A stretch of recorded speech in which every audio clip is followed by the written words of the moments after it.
विश्रावहै। ओम शांति शांति शांति। हरि ओम तत्सत्।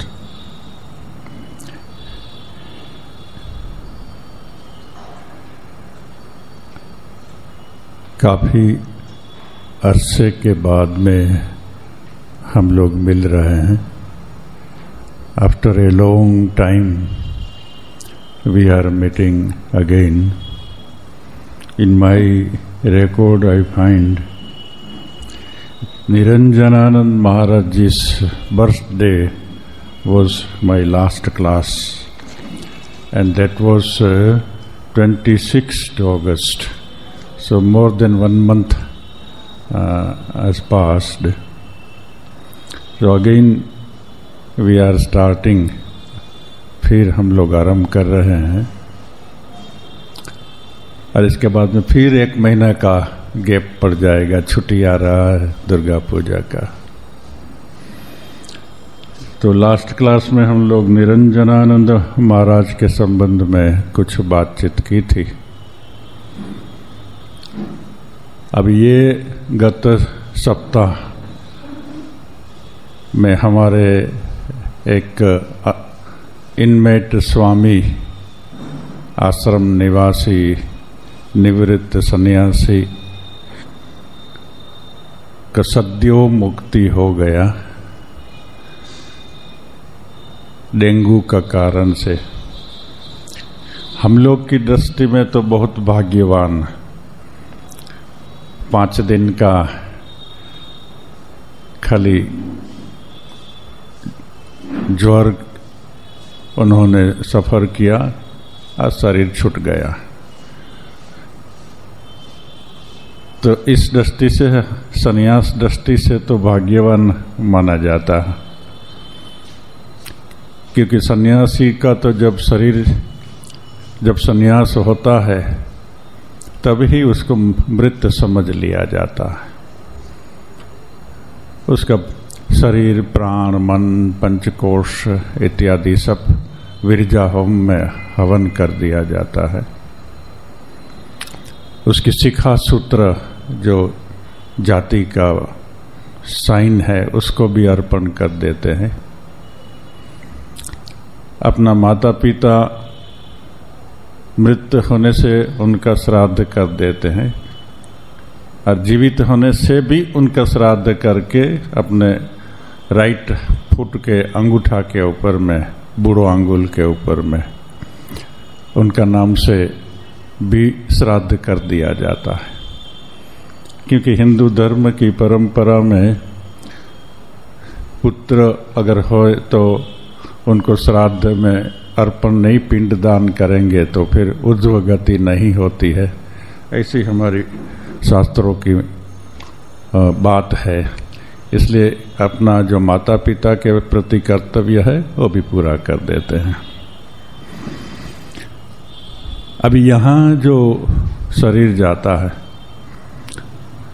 ये जो मैं चर्चा कर रहा हूँ वही, क्योंकि हमारे एक स्वामी जी गए तो ये श्रद्धांजलि रूप में चर्चा कर रहे हैं।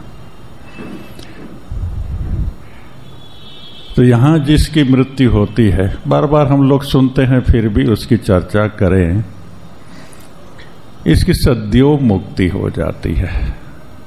सद्यो मुक्ति माने यहाँ शरीर गया, साथ साथ में ही माँ काली उनके बंधन खोल देती है, जो रामकृष्ण का दर्शन था, और भगवान शिव उनको तारक मंत्र देते हैं। तो तारक मंत्र देने से मुक्ति तो कहीं से लाने की बात नहीं है। मुक्ति तो आपको जो अज्ञान का आवरण है उस आवरण को हटा देना है। तो तारक मंत्र को जैसे कि फू देना जैसा है, फू दिया और हवा चली गई, ऐसा ही तारक मंत्र से अज्ञान चला गया और उसको आत्मज्ञान हो गया, शिव के साथ में एक हो गया। फिर उसको कोई ऊर्ध्व लोक गमन नहीं होता है। ऊर्ध्व लोक गमन फिर स्वर्गलोक हो, जनलोक हो, तपलोक हो, ब्रह्मलोक हो, रामकृष्ण लोक हो, या वैकुंठ हो, या साकेत हो, या देवी लोक, जिसके जो भी नाम बोले हम, उनकी कहीं गति नहीं होती है। क्योंकि जिसकी गति होती है सूक्ष्म शरीर की, प्राणों की, वो प्राण तो विलय हो जाता है। न तस्य प्राणा उत्क्रामयन्ति, हमारे उपनिषदों में बोला है, उसका प्राण का उत्क्रामण नहीं होता। सामान्य आदमी जो मर जाता है काशी के बाहर में, तो उसका जो प्राण माने सूक्ष्म शरीर है वो उठ जाता, निकल जाता है। फिर जैसा उसका कर्म है शुभ या अशुभ, इस ढंग से वो लोक में, वो प्रदेश में प्रवेश करता है। कोई ये जो प्रदेश है जियोग्राफिकल नहीं है, आउटर कॉस्मोस में कहीं ढूंढने को जाए तो कहीं पर भी जो लोक शास्त्र में बोले हैं ये नहीं है। विवेकानंद बोलते हैं ये सब मनोलोक है, ये सूक्ष्म जगत के लोक है जहां आप एक्सपीरियंस करते हैं। विवेकानंद तो बोलते हैं यहाँ ही, यहाँ दूसरे डायमेंशन में दूसरा जगत प्रेजेंट है, हम लोगों को मालूम नहीं है। जैसे ये एक ही रूम के अंदर में हवा भी है, आवाज भी है, गंध भी है, सुगंध भी है, प्रकाश भी है, बहुत कुछ एक रूम में है और कोई एक दूसरा को काटता नहीं है। अपना अपना सबका डायमेंशन अलग अलग है। ऐसे ही ये पूरा का पूरा विश्व ईश्वर के मन में ही है, एक अंश मात्र में ही है। वहाँ कोई जियोग्राफिकल डिस्टेंस नहीं है। जैसे मन में आपको स्वप्न आता है तो स्वप्न में आप यहाँ से बॉम्बे गए, दिल्ली गए, अमेरिका गए या कहीं पर भी गए, एक दिन, 4 दिन, 10 दिन, कितने साल बीत गए, मगर आप तो न तो कहीं गए हैं और न कहीं से आए हैं। जो कुछ हुआ है उसमें ही हुआ है, मगर वहाँ टाइम स्पेस, घटना इत्यादि सब कुछ आप देखते थे और सत्य मानते थे। ऐसे ही जितने भी लोक है, 14 लोक के बाद जो हम लोग ये वेदांत सार में पढ़े, ये सब तो ईश्वर के मन में ही है, वो कहीं दूर नहीं है, वहाँ ही वहाँ सब है। तो इसकी यहाँ जो मरते हैं, 2 व्यक्ति की ऊर्ध्व गति नहीं होती है, प्राण यहाँ ही विलय हो, सद्यो मुक्ति। एक तो जो ब्रह्मज्ञानी हो गया, ब्रह्मज्ञानी जब मरता है तब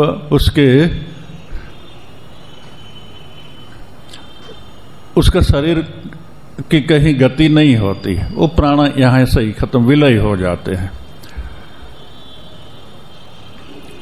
और काशी में जो मरता है उसका प्राण भी यहाँ विलय हो जाता है, फिर उसकी ऊर्ध्व गति नहीं। इस दृष्टि से हम लोग यहाँ जो मरते हैं, शास्त्र भी बोलते हैं, हम लोग सब मानते हैं, उसको भाग्यवान बोलते हैं। मगर जैसे लास्ट भक्त सम्मेलन में कोई प्रश्न किया था, जो लोग नहीं सुना है उसको जान लेना अच्छा है। जी, काशी में आकर के जानबूझ के कोई पाप कृत्य करेगा तो उसका फल उसको मिला, उसकी सद्यो मुक्ति नहीं है। क्योंकि काशी के अंदर में तो यमराज का प्रवेश नहीं है। त्रिलोक का राज्य यमराज के हाथ में है, मगर काशी में उसका प्रवेश नहीं है।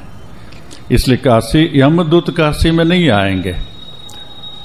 मगर जो यहाँ मरेगा और दुष्कर्म सजग रूप से किया है, अनजाने हो गया तो अलग बात है, मगर जानबूझ करके अगर सब किया है तो उसकी सद्यो मुक्ति नहीं होगी, उसको भैरवी यातना भोगनी पड़ेगी, जो नरक से भी ज्यादा कठिन है। मगर वो भैरवी यातना को भोगने के बाद में उसकी मुक्ति हो जाएगी। दूसरे जगह में आपका कर्मफल भोग के बाद में स्वर्ग या नरक में आपको वापिस यही पृथ्वी लोक में, मनुष्य लोक में आना पड़ता है, और आवागमन के चक्र से आप छूटते नहीं हैं। यहाँ अगर पाप किए हैं तो उसका सजा तो है, कठिन सजा है, भैरवी यातना है, मगर वो जब पीरियड पूरा हो जाएगा फिर उसकी मुक्ति हो जाएगी। ये यहाँ का विशेष लाभ है। मगर जो लोग बाहर पाप करके आए हैं, काशी से बाहर में, और फिर यहाँ काशी में मरने के लिए आए, तो हमारे शास्त्र में लिखा है उसकी सजा नहीं है। यहाँ आके किया तो सजा है, मगर बाहर करके अगर यहाँ आ गए हैं तो उसकी कोई सजा नहीं है, उसकी मुक्ति हो जाएगी। मगर बाहर से आए फिर यहाँ आकर के दूसरे पाप करने लगे, झगड़ा करने लगे, निंदा करने लगे, रूम के लिए झगड़ा करने लगे, वृद्धाश्रम में आवाज कोई करता है अथवा अपनी कोई सीट ले लिया है और उसके लिए झगड़ा करने लगे, पीछे से गाली देने लगे, ये सूक्ष्म पाप है। ये पाप जमा होता है, किंतु क्रोध पाप है, ईर्षा पाप है, ये सभी तो पाप का मूल है, ये बीज है। फिर इसको बड़ा होकर के ही तो बड़े बड़े पाप बनते हैं। पाप मूल क्या है? काम क्रोध लोभ मोह मद मत्सर, ये पाप मूल है, उससे ही तो वृक्ष बनता है, ये बीज है। और बीज तो हम लोग सब बोते हैं। ये बीज अगर कोई बोएगा तो उसको जहां तक उसकी सजा खत्म नहीं होगी तो भैरवी यातना उसको भुगतनी पड़ेगी। मगर यहाँ ही अगर थोड़ी असुविधा हम सहन कर ले, कोई अन्याय भी करता है, कोई हमारे लिए खराब भी बोलता है, हमको कोई असुविधा भी दूसरे के कारण से होती है, और उसको मैं सहन कर लूँ और उसको कोई रिएक्ट न करूँ, तो मैं वही भैरवी यातना के बीज बोपन नहीं कर रहा हूँ, बच जाता हूँ। छोटी सी असुविधा सहन करके बड़ी सजा से बच जाता हूँ। तो ये लेसन सीखने जैसा, ये कर्म का लेसन है, ये सीखने जैसा है। माँ बोलती है ना, सोय सोय सोय, सहन करो सहन करो सहन करो, जो सोए से रोय, जो सहन करेगा वो रहेगा। वो रहेगा माने क्या? वो बचेगा। तो ये है वाराणसी में, काशी में जो आएंगे तो ये लोग का ऐसी कोई पाप नहीं किया है तो गति नहीं होती है, मुक्ति हो जाती। हमारे जो स्वामी मरे, हम मानते हैं उसकी सद्यो मुक्ति हो गई।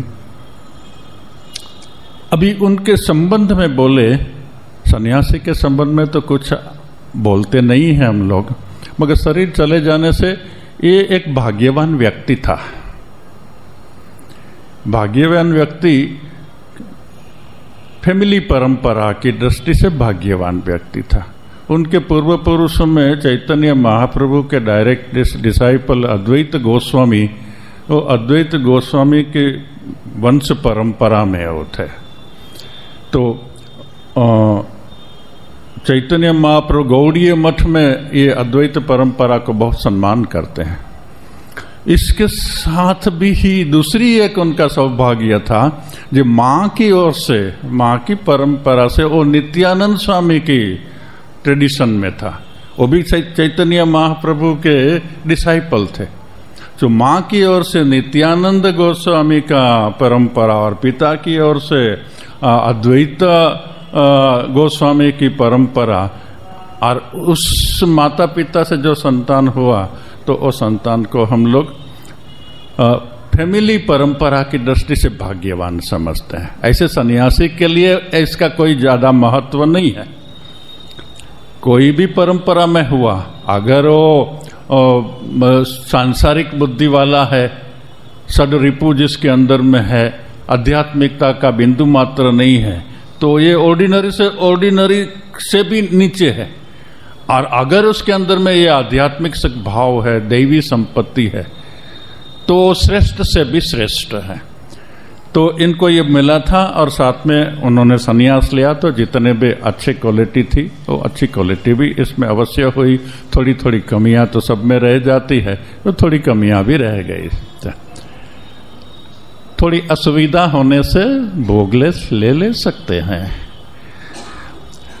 तो ये उनकी हमारी श्रद्धांजलि है। उनका शरीर गया, हम सब रामकृष्ण को प्रार्थना करें, सदगति देने के तो नहीं, बस प्रार्थना ही करें जो हमारा सौभाग्य जो उनके साथ में रहने को हमको मिला। गति तो उनकी जो होनी थी हो गई, इसलिए और मुक्ति जो जिसकी हो गई है उसको तो कुछ प्रार्थना करना नहीं होता है। फिर भी हमारी परंपरा में हम पूजा दे देते हैं, ठाकुर को पूजा देते हैं। उनका जिस दिन भंडारा होगा, जो साधु भंडारा जिस रोज यहाँ होने वाला है षष्ठी, उसी दिन उसका 13वीं डेट भी पड़ती है, तो विराट भंडारा के साथ में उनका भी भंडारा हो जाएगा। उसमें उनका नाम से कुछ पैसा ऐड कर दिया जाएगा। साधु लोग को जो प्रणामी देते हैं, वाराणसी से सब साधु लोग आएंगे, उसमें इनका नाम से अलग प्रणामी का एक दिया जाएगा। और फिर विश्वनाथ को और अन्नपूर्णा माँ को भी उनका नाम से पूजा दी जाती है। तो इतना उनके लिए। अभी हमारा वेदांत सार हम लोग आरंभ करें, क्योंकि काफी दिन चले गए हैं, 1 महीना से ज्यादा चले गए। बहुत सी बातें तो भूल भी गए हो सकते हैं। अगर किताब नहीं पढ़ी है तो बहुत कुछ याद भी नहीं हो, और फिर कठिन शब्द है, सब्जेक्ट है, तो उसका संक्षिप्त हम लोग रिवीजन कर लें जो क्या क्या आगे डिस्कशन हुआ है हम लोगों का। वेदांत सार बेसिकली जिस विचारधारा के ऊपर में स्टैंडिंग है, 2 शब्दों के ऊपर में स्टैंडिंग है, अध्यारोप अपवाद। अध्यारोप से बताते हैं कि कैसे ये पूरा विश्व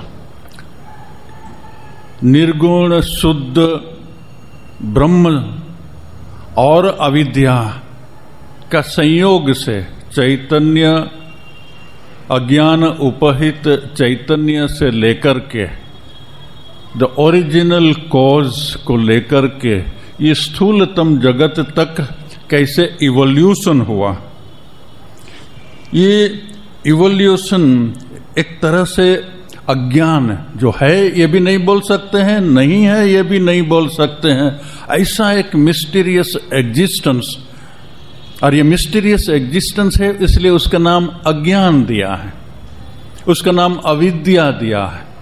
इस अविद्या, ये जो ओरिजिनल अगर शब्द हम प्रयोग करें तो मटेरियल, ये ओरिजिनल मटेरियल इस ब्रह्म की चेतन से चेतनवान होता हुआ सा लगने से वहां से जो होता है वो प्रोग्रेसिव मटेरियलाइजिंग है, प्रोग्रेसिव मटेरियलाइजेशन है। सूक्ष्मतम अविद्या थी जिसमें से फिर प्राज्ञ का भाव उत्पन्न होता है। व्यष्टि अज्ञान में व्यक्तित्व के अंदर में प्राज्ञ का भाव होता है, और समष्टि में ईश्वर का। ये व्यक्ति अज्ञान से लेके ग्रोस, ये अध्यारोप अपवाद, इसके दूसरे शब्दों में बोले तो आरोह अवरोह, संगीत में आरोह अवरोह होता है।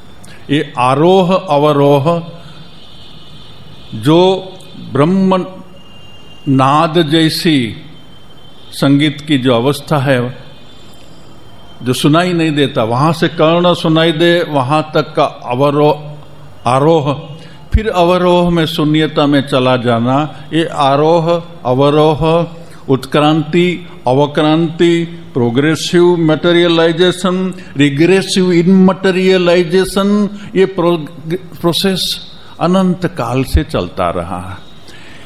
ये जो अज्ञान उपहित चैतन्य हुआ उसमें से प्रोग्रेसिव मटेरियलाइजेशन कैसे आरंभ हुआ, उत्क्रांति कैसे आरंभ हुई, उससे आरोह कैसे आरंभ हुआ, 2 शक्ति बताते हैं। हम लोगों ने चर्चा की है, ये सब रिवीजन हो रहा है। आवरण और विक्षेप शक्ति। आवरण ब्रह्म को आवरित कर देते हैं, सत्य ज्ञान को आवरित कर देती हैं, और विक्षेप क्रिया शक्ति उत्पन्न कर देती हैं। अभी उसके उदाहरण क्या देते हैं। आरोह और अवरोह की कथा जा वेदांते बोला होय, वो वेदांतेर उदाहरण दिच्छे एकटा रस्सी अंधेराते সন্ধ্যা বেলা ঝাপসা ঝাপসা দেখছি, তখন আমি গিয়ে রাস্তাতে পড়ে আছে এরকম সাপের মতো রশি পড়ে আছে, আর ওকে দেখলে ভয় পেয়ে গেলাম, পালালাম। ये जो रस्सी को सांप समझ लेना, इसको बोलते हैं आवरण।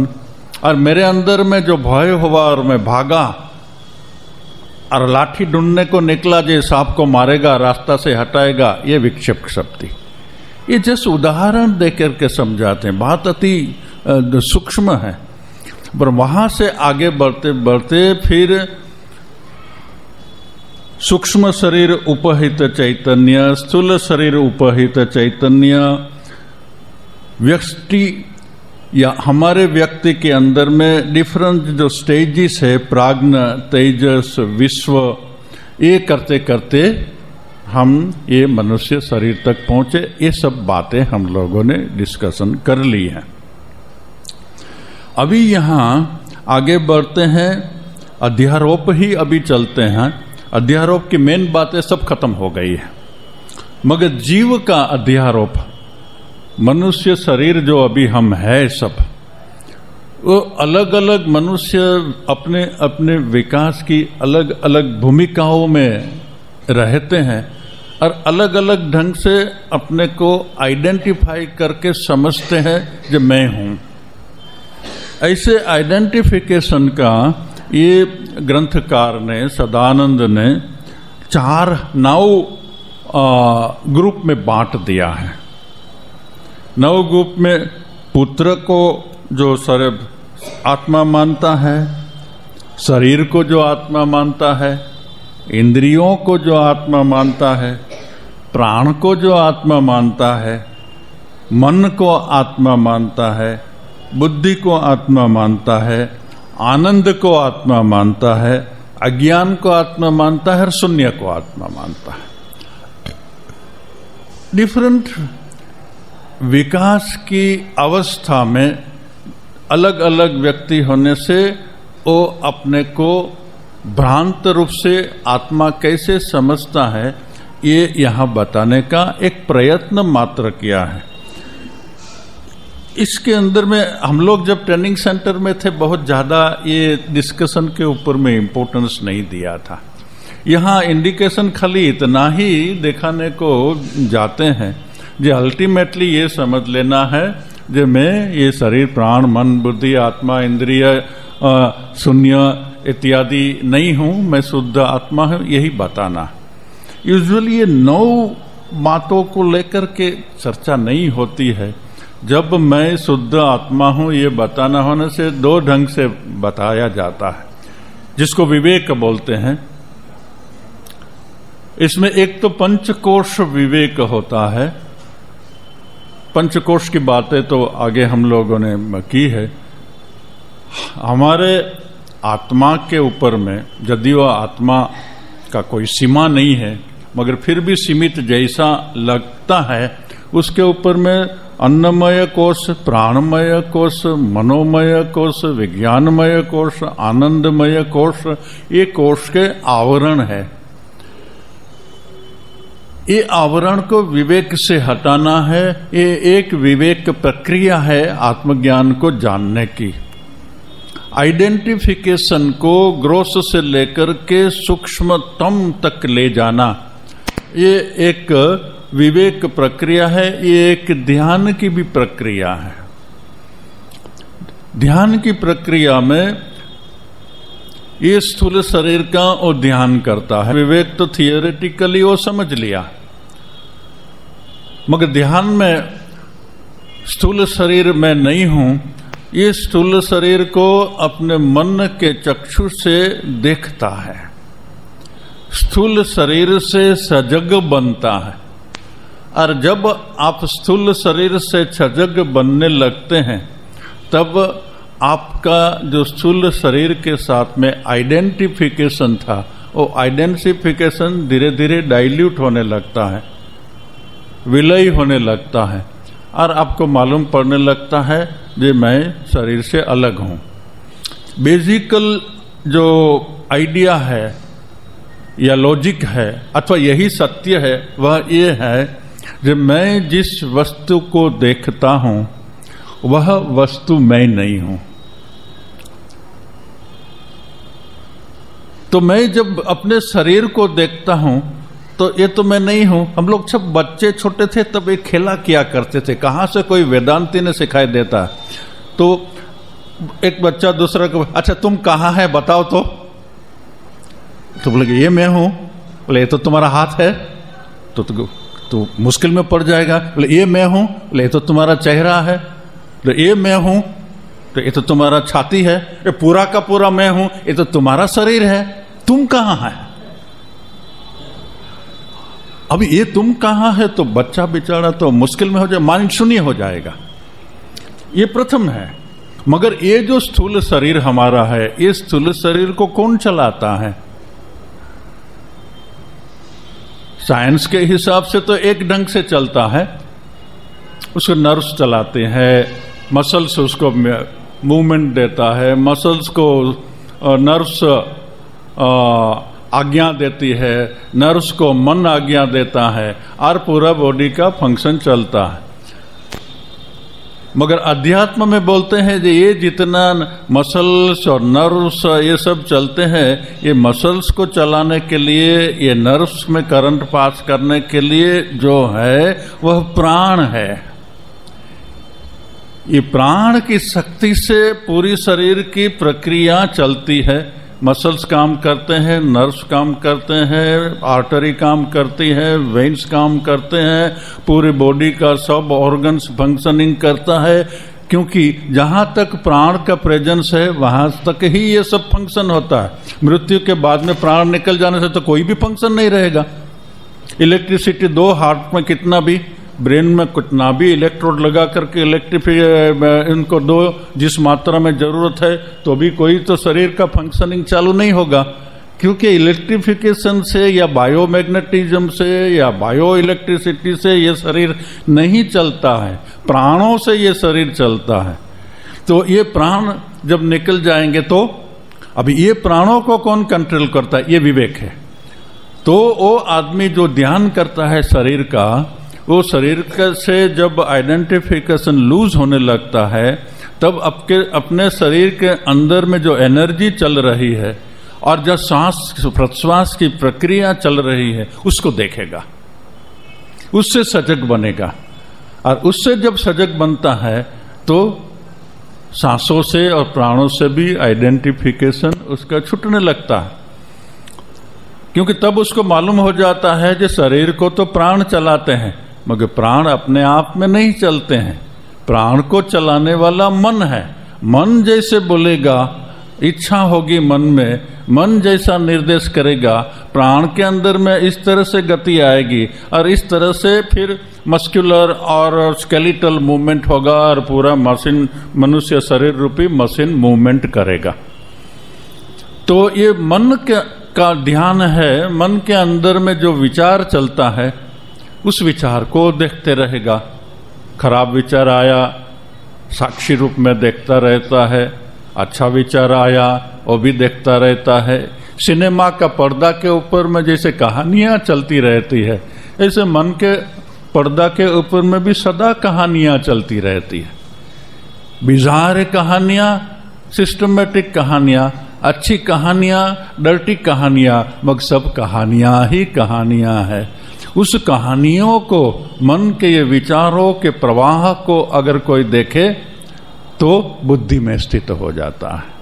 तब विज्ञानमय कोष में चला जाता, सूक्ष्मता में चला जाता है।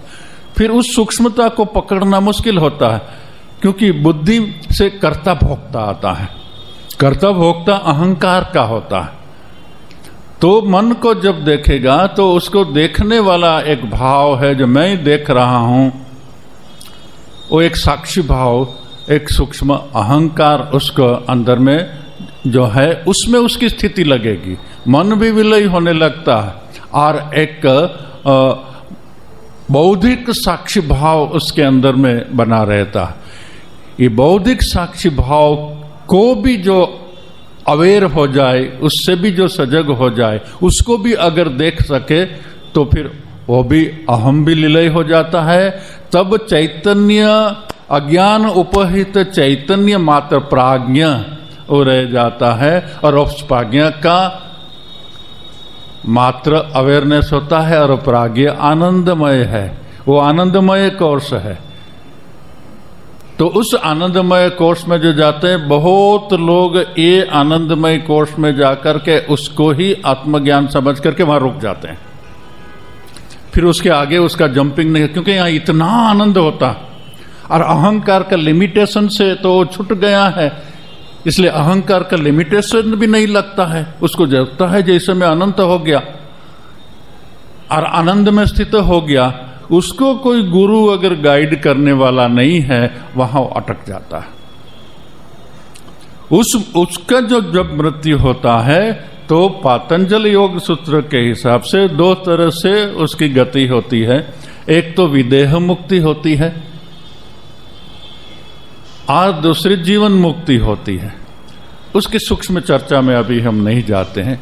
ये लोग वहां बहुत काल तक का प्रायी ब्रह्मानंद जैसा ही आनंद का उपयोग करते हैं, प्रायी ही, क्योंकि फिर जो पर्दा है वो बहुत ही पतला पर्दा रह गया है। अभी हमारे पास में जो पर्दा है वो डार्क स्क्रीन है, उसके पास में जो पर्दा होता है वो ट्रांसपेरेंट ग्लास के जैसा होता है।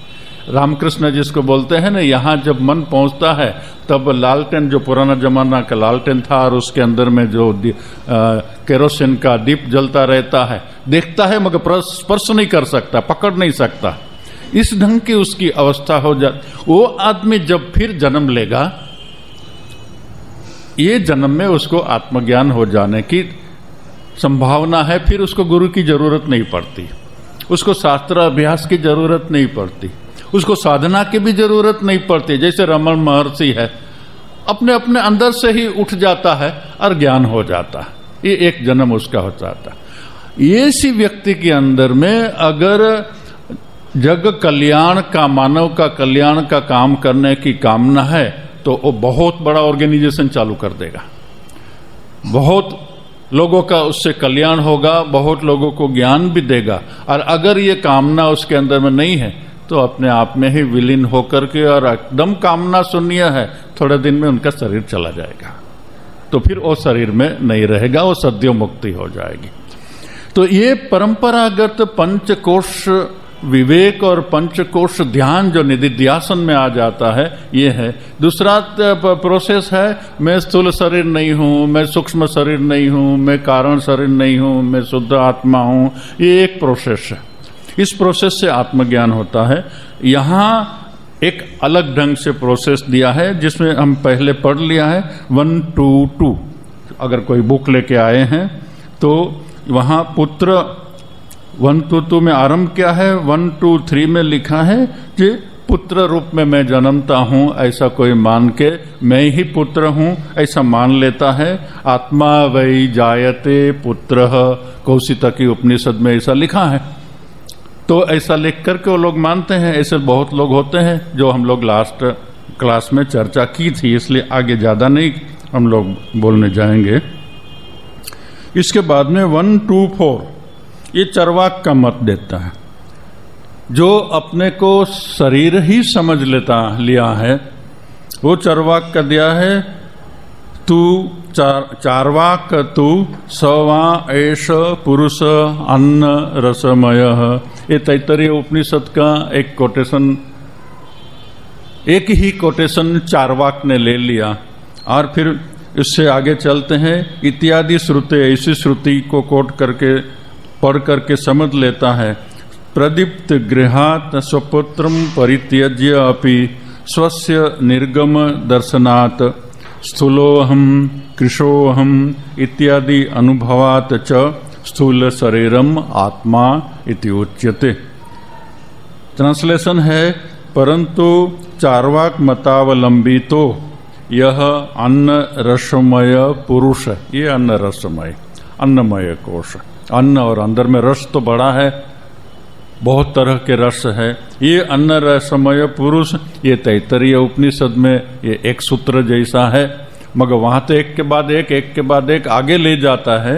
ये लोग एक को ही पकड़ के रखते हैं और बोलते हैं ये अन्न रसमय पुरुष ही आत्मा है। आदि श्रुतियों लोगों के जलते हुए घर से पुत्र को भी छोड़कर भागते हुए अपनी जान बचाते देखकर इस युक्ति मैं छोटा हूँ, मैं मोटा हूँ, मैं दुबला हूँ आदि अनुभूतियों के आधार पर स्थूल देह को ही आत्मा समझते हैं। मेजॉरिटी ह्यूमन बीइंग स्थूल शरीर को ही आत्मा समझते हैं। हम लोग जानते हुए भी जो हम शुद्ध आत्मा है, मगर हमारा जो व्यवहार है, हमारा व्यवहार तो स्थूल शरीर को ही आत्मा समझ करके होता है। थोड़ी सी असुविधा होने से हम असुविधा फील करते हैं, सुख सुविधा होने से सुख सुविधा फील करते हैं। ये करना, असुविधा फील करना और सुविधा फील करना, उसमें कोई दोष नहीं है। उसके साथ में आइडेंटिफिकेशन हो जाना ये दोष है। तो ये चार्वाक को यहाँ शास्त्र कोट करते हुए दिखाया है। चार्वाक तो शास्त्र को नहीं मानते हैं। सदानंद ने ऐसे बताने के लिए यहाँ सदानंद सरस्वती ने चार्वाक को शास्त्रों के साथ में मिलाया है, मगर चार्वाक शास्त्रों में नहीं मानते हैं। चार्वाक वेद बाह्य माना जाता है।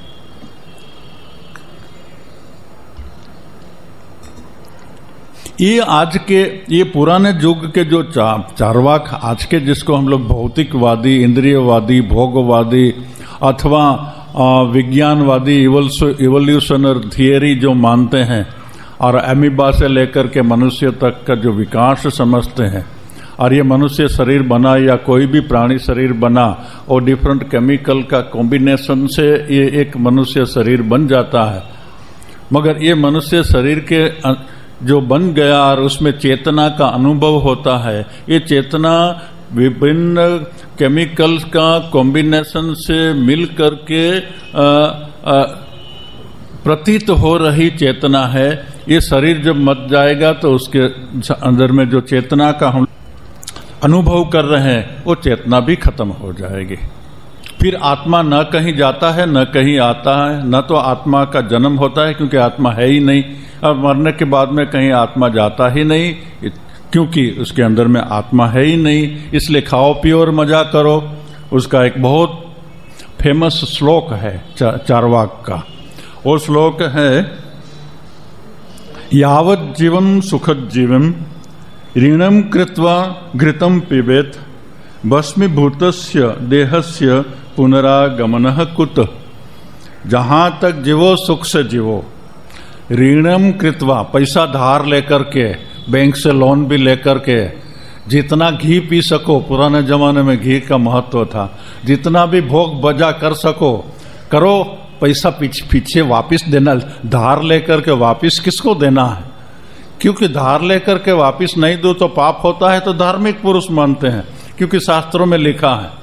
मगर शास्त्र की बात ही सब गप्पा है, क्योंकि न तो कोई परमात्मा है, न कोई स्वर्ग है, ना कोई नरक है, ना आत्मा है, और न मरने के बाद में मैं सजा पाने के लिए या सुख पाने के लिए कहीं जाऊंगा। इसलिए जहां से जो भी ढंग से यावत जीवित सुखम जीवत, सुख से जियो बस। ऋणम कृत्वा, धार लेके, अभी धार के अंदर में धार मैंने लोन लेकर के उसमें सब कुछ आ गया। चोरी करो, बदमाशी करो, लूटपाट करो, अनीति करो, करप्शन करो, जो भी करो बस आनंद करो, ये इन लोगों का है। तो क्योंकि जब मर जाएगा तो शरीर से तो भस्मीभूत आ जाएगा शरीर, तो फिर आत्मा का पुनरागमन तो है ही नहीं, तो तुमको सजा कहाँ से मिलेगा? बस आनंद करो। ये चार्वाक की दृष्टि है, और यही इवोल्यूशन थियरी वाले की मोर और लेस दृष्टि है, क्योंकि मरने के बाद में कोई आत्मा निकलता नहीं है। केमिकल कॉम्बिनेशन से हमारा विकास होते होते बंदर से मनुष्य बना, ऐसी बातें हम लोग विज्ञान में पढ़ते हैं। एक बच्चा अपना पिता से बहुत कुछ सीखता था, तो पिता ये इवोल्यूशन थियरी में मानने वाला था, धर्म वर्म में ज्यादा विश्वास नहीं था। इसलिए बार बार बच्चा को ये सब इवोल्यूशन थियरी बोल के बच्चा को समझाता था। हमारा तो जो विकास हुआ है बंदर से हुआ है, इसलिए बंदर हमारे पूर्व पुरुष है। तो फिर माँ के पास में जाके बोलते माँ धार्मिक थी और ये वेदांत शायद पढ़ी होगी मदालसा की तरह, तो अपने बच्चे को वेदांत का ज्ञान देती थी। ते तुम तो शुद्ध आत्मा हो, ब्रह्म से ईश्वर से ही तो हमारा विकास हुआ है, आत्मस्वरूप में हम और ब्रह्म अलग नहीं है। दूसरी दृष्टि से बच्चा को समझाना होने से हम सब ईश्वर की ही संतान है। तो एक बार अपनी माँ को उसने पूछा, माँ तुम सब समय बोलती है कि हम ईश्वर की संतान है, और पिता सब समय बोलते हैं कि हमारे पूर्व पुरुष बंदर थे, तो ये दोनों में से पिता सत्य ने तुम सत्य हो। तो माँ बोले, देखो बेटा, तुम्हारा पिता बोलते हैं वो अपने पूर्व पुरुष की बात बोलते हैं, मैं अपने पूर्व पुरुष की बात बोलती हूँ। मेरा पूर्व पुरुष परमात्मा है। अभी तुम्हारा पिता विज्ञान पढ़ करके बंदर को अपने पूर्व पुरुष बोले तो ठीक है, उसका इंडिपेंडेंस है, उसको बोल दे दो। अभी तुम बंदर बनना चाहते हो ना, परमात्मा बनना चाहता है, ये तुमको ठीक करना है।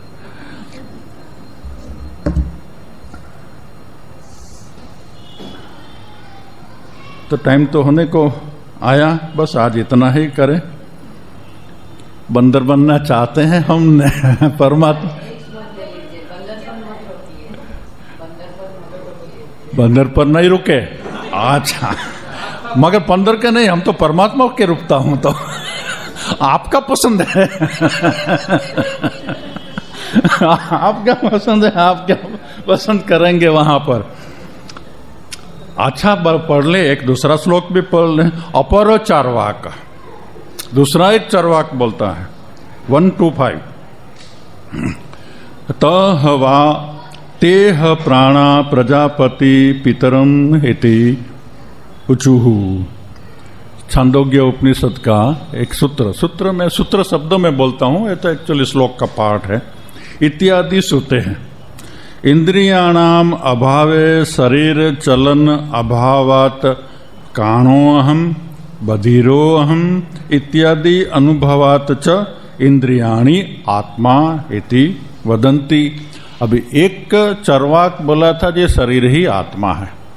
ये शरीर से थोड़ा ऊपर उठ करके इंद्रिय तक जाता है। ट्रांसलेशन है, अन्य चार्वाक मतावलंबी इंद्रियां अपने पिता प्रजापति के पास जाकर बोली। ये कोटेशन है छांदोग्य उपनिषद का।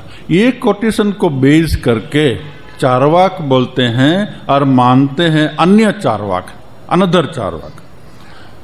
आदि श्रुतियां इंद्रियों के अभाव में शरीर कार्य नहीं करता। अभी अपना लॉजिक देता है, जो आप बोलते हैं जो शरीर ही आत्मा है, मगर अगर इंद्रियां काम नहीं करेगी तो शरीर आत्मा कैसे रहेगा। इंद्रियां काम नहीं करेगी तो शरीर तो डेड जैसा हो जाएगा। तो इत्यादि श्रुते इंद्रियों के अभाव में शरीर कार्य नहीं करता, इस युक्ति से। और मैं काना हूं, मीन्स मैं काना हूं, मैं बधिर हूं। काना माने ये आंख से नहीं देखना। मैं बधिर हूं आदि अनुभूतियों के आधार पर इंद्रियों को ही आत्मा समझता है, शरीर आत्मा नहीं। शरीर तो किससे बना है? इंद्रियों से बना है। अगर मेरे पाँव नहीं है, मेरे हाथ नहीं है, मेरी 5 कर्मेंद्रियां नहीं है, मेरी 5 ज्ञानेंद्रियां नहीं हो, तो ये शरीर का क्या उपयोग है? तो शरीर तो यूजलेस हो गया, डेड लाइक हो गया। और फिर मैं बोलता हूं जब मैं काना हूं, मैं बधिर हूं, ये सब तो मैं बोलता हूं, मैं लंगड़ा हूं इत्यादि। तो मैं तो शरीर के साथ में नहीं बोलता हूं, मैं तो इसके साथ में बोलता, इसलिए शरीर आत्मा नहीं है, इंद्रिय आत्मा है। ये दूसरा आर्ग्यूमेंट उसने दिया। ऐसे ही आर्ग्यूमेंट धीरे धीरे सटल और गहराई में जाते जाते बहुत सूक्ष्मता तक चलता जाएगा। ये रिग्रेसिव थियरी स्थूल से लेकर के फिर सूक्ष्मतम में उसको ले जाने का यहाँ प्रयत्न किया है। क्योंकि ये पूरा जो एग्जिस्टेंस है वो लेयर्स ऑफ डेंसिटी है। तो densest part is the physical world और सटलेस्ट पार्ट इज अज्ञान। ब्रह्म तो बियॉन्ड है, इसलिए ब्रह्म उसमें पार्ट नहीं हो सकता। सटलेस्ट अनपरसेप्टिबल बाय माइंड, ये अज्ञान है, अविद्या है। और पंचीकृत पंच महाभूत का ये जो विश्व ब्रह्मांड और ये शरीर, ये सूक्ष्म ब्रह्मांड और ये व्यष्टि ब्रह्मांड और ये समष्टि ब्रह्मांड, ये दोनों ही पंचीकृत भूत से बने हैं। तो ये सूक्ष्मता का तारतम्य से लेयर्स ऑफ एग्जिस्टेंस, ये लेयर्स ऑफ एग्जिस्टेंस में स्थूल से लेकर के धीरे धीरे धीरे हम लोगों को फिर आत्मा तक पहुंचा देगा। तो ये प्रोसेस होगा। तो अभी फिर हमारा तो एक क्लास हो गया, इसके बाद में तो 10 तारीख से फिर दुर्गा पूजा की छुट्टी हो जाएगी, 1 महीना की छुट्टी होगी। 1 महीना के बाद में फिर मिलेंगे और फिर ये पढ़ा होने से तो याद रहेंगे, नहीं तो फिर उसको भूल जाएंगे। तो फिर थोड़ा सा छोटा सा रिवीजन कर देंगे।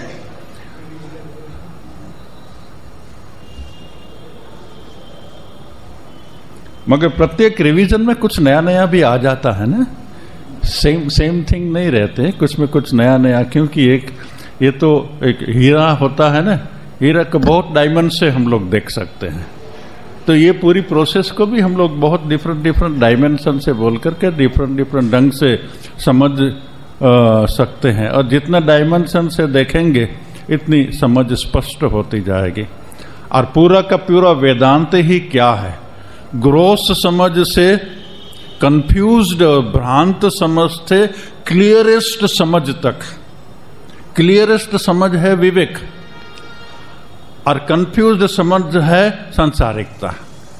तो ये सांसारिकता से उठ करके क्लियर विजन तक जाना और आत्मा में स्थित होना, यही वेदांत का पूरा प्रोसेस है।